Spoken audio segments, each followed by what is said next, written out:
Bonjour à tous, bienvenue sur France 24 dans Paris Direct. On commence tout de suite avec les titres de cette édition. Et à la fin de ce journal, on ira faire un tour du côté du Kenya. Nos envoyés spéciaux James André et Ashraf Habib sont allés à la rencontre du peuple Turkana qui subit les effets du réchauffement climatique. Dans le nord du pays, il n'y a pas eu une goutte de pluie depuis 5 ans. Un reportage qui est le premier d'une série consacrée à l'impact du changement climatique sur les peuples autochtones dans le monde. L'aide humanitaire devrait pouvoir commencer à être acheminée dès aujourd'hui à Gaza via le point de passage de Rafah. Une information confirmée par une chaîne de télévision égyptienne proche du renseignement égyptien. Je rappelle que Joe Biden et Abdel Fattah al-Sisi sont parvenus à un accord mercredi sur un accès humanitaire à Gaza. Un accord auquel Israël a donné son feu vert sous condition. Les précisions de Pierre Leduf. Cet acheminement de l'aide humanitaire a été permis, on l'a vu, par l'Égypte. L'armée égyptienne est mobilisée pour surveiller le point de passage de Rafah, l'unique porte de sortie de la bande de Gaza à ne pas être contrôlée par Israël. Quel est le rôle précis de l'Égypte dans ce conflit? Élément de réponse avec Nabia Makloufi Ibrahim.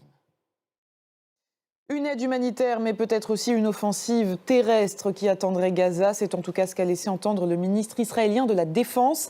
Il a déclaré à ses troupes à la frontière qu'elle verrait bientôt Gaza de l'intérieur. On écoute Yoav Gallant. Et à Tel Aviv, le plus grand hôpital public de la ville s'organise pour mettre ses patients à l'abri.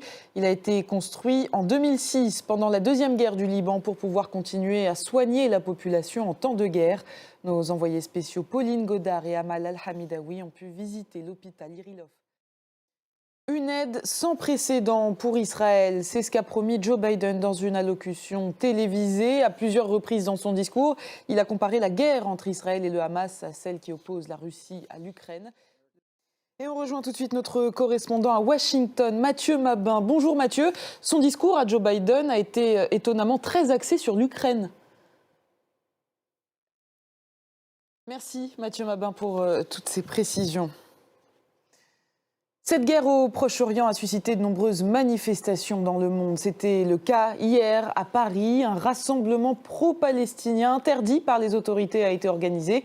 Une interdiction levée par la suite par le tribunal administratif de Paris. Cédric Ferreira.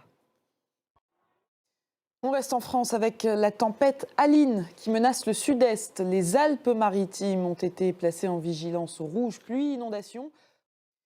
Et je vous rappelle le principal titre de cette édition. Après 13 jours de blocus, les près de 2,5 millions de Gazaouis pourraient être ravitaillés dès aujourd'hui. On va s'intéresser maintenant aux peuples autochtones dans le monde confrontés au changement climatique. Ces peuples sont souvent les premiers à subir l'impact du réchauffement de la planète. Dans les prochaines semaines, on découvrira comment s'adaptent les Inuits du Groenland ou encore les aborigènes d'Australie. Aujourd'hui, direction le Kenya. Dans le nord du pays, il n'a pas plu depuis 5 ans.